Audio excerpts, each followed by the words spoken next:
Good afternoon, elected officials, legislators, and all other esteemed guests.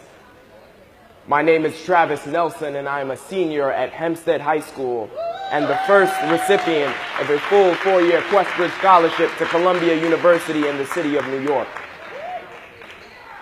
However, my intent today is not to pontificate on my own accolades, but rather use them as a supplement to the Brobdingnagian efforts of the man we celebrate today, Dr. Martin Luther King, Jr.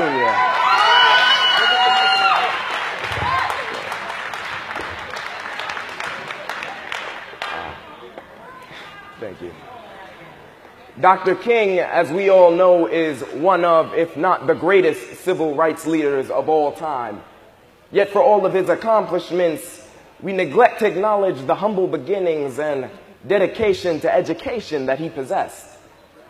See, with a triad of degrees, including a PhD in systematic theology all before he was 27, it was evident that Dr. King understood the old adage to labor for learning before you grow old. See, learning is better than silver and gold. Silver and gold will perish away, but a good education can never decay.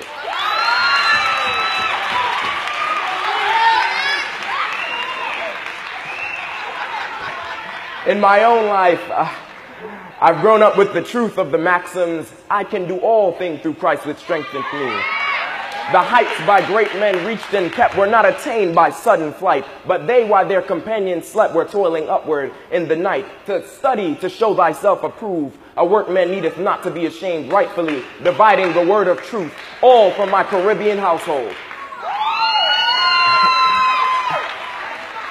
I was taught to be the head and not the tail, above and not beneath. And through these ideologies, my thirst for excellence commenced. You see, greatness was always the standard in my household. My mother grew up in Kingston, Jamaica. And due to unfortunate circumstances, see, she wasn't able to receive a college education. Still, even in high school, she fostered the zeal for the exceptional. So that when she birthed me and my sister, she knew that regardless of our paternal absence, we would never be average. She taught us to read from the age of 3 and nurtured our potential and pushes me to do my best, so much so that I can aspire to be the President of the United States of America.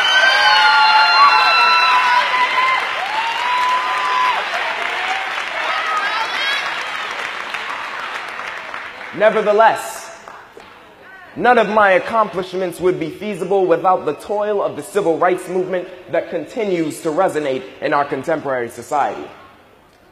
Yet with all the questions we are faced with, we must understand how we move forward and what role we must play in our future. Let's for a minute examine our past and glean light from its message. See, on February 26, 2012, a young man by the name of Trayvon Martin was walking home from a convenience store in Sanford, Florida, when he caught the eye of neighborhood watchman George Zimmerman. Zimmerman viewed Trayvon as a person of suspicion and proceeded to call the police at 7:09 p.m., a call which, when reaching its conclusion at 7:15, 6 minutes later, resulted in the death of Trayvon. Zimmerman was recorded stating, "He looks black," and "he's unintelligible, he was just staring." These were his observations and subsequent reasoning for taking the life of 17-year-old Trayvon Martin. To this day, it is incredible that the color of Trayvon's skin and the gaze of his eyes was enough in Zimmerman's 2012 mind to take Trayvon's life. It seems even more egregious than the taking of Trayvon's life was that when Zimmerman was taken to trial, he was acquitted of this murder. It was this acquittal that ignited the international activist movement we now know today as Black Lives Matter. You see, initially just a simple hashtag on social media, this ideal expanded with the additional deaths of Michael Brown in Ferguson, Missouri, and Eric Garner in New York City, exposing the dormant racial inequality still malignant within the body of America. With the turn of the 20th century, it seems our society became blind to racial injustice. and started associating it with a thing of the past, as if somehow these beliefs were long gone. After the civil rights movement, we ignored racial injustice and transformed into an incurious populace that enabled prejudice to be supplemented by power systems, policies, and actions. Not only this, but with the emergence of the Black Lives Matter movement came the countering phrase, "All lives matter," a title deemed more popular by our society due to its inclusion of all races, avoiding any possible prejudice. It is this argument that has woken our social consciousness and stirred action within individuals of color, young and old alike. You see, George Zimmerman was protected by Florida's Stand Your Ground law. Yet as a 17-year-old African-American male, where is my ground and where do I stand? These are the questions that require action, because it is unacceptable for any child of color to leave this room and venture into the land of the free and the home of the brave, afraid and unaware as to whether they'll return home. It would seem our only solution is to require equal rights and justice in our own country, because a system built to divide cannot stand if we do. Over time, we have listened to the many quotes and the many sayings of Dr. King, and we have swallowed the truth of his message that injustice anywhere is a threat to justice everywhere. But have we digested the ideal that injustice in any form is a threat to justice of any kind?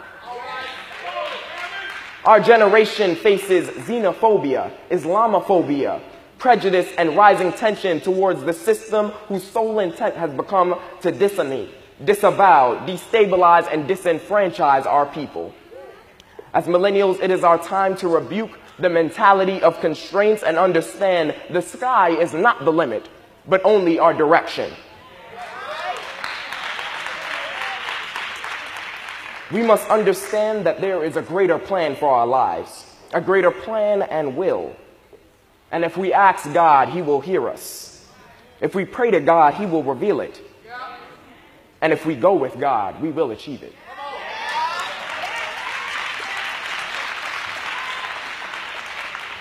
Dr. King himself expressed, if a man hasn't discovered something he will die for, he isn't fit to live. This cause is our own, and our concern cannot be with what was or what will be, but rather the imperative focus of what now.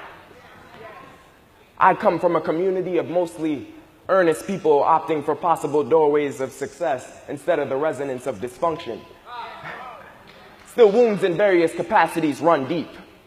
Within the 3.68 miles that encompass my community reside more than 5 separate communities, turf wars, if you will.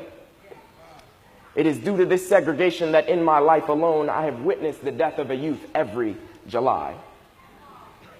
However, I am tired of going to funerals for lives that haven't been lived.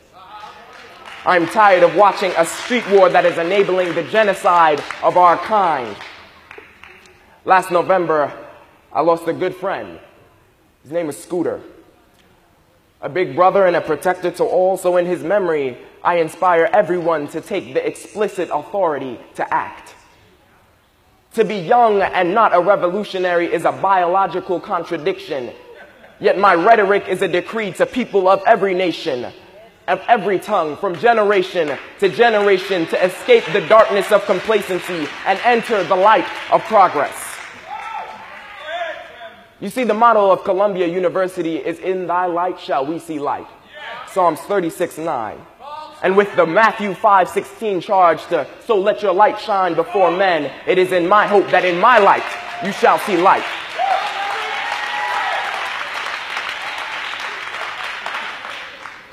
Opportunities of a lifetime only last within the lifetime of the opportunity. And this is our time to stand up and shake the foundation of the global community. No one person can do it without the other. We rise and we fall as one.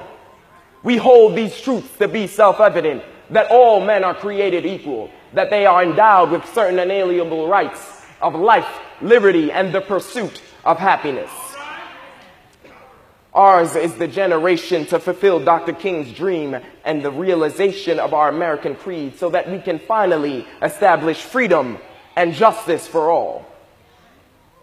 Brothers and sisters, now is the time to escape the darkness of inequality that we live in and look for the light. Thank you.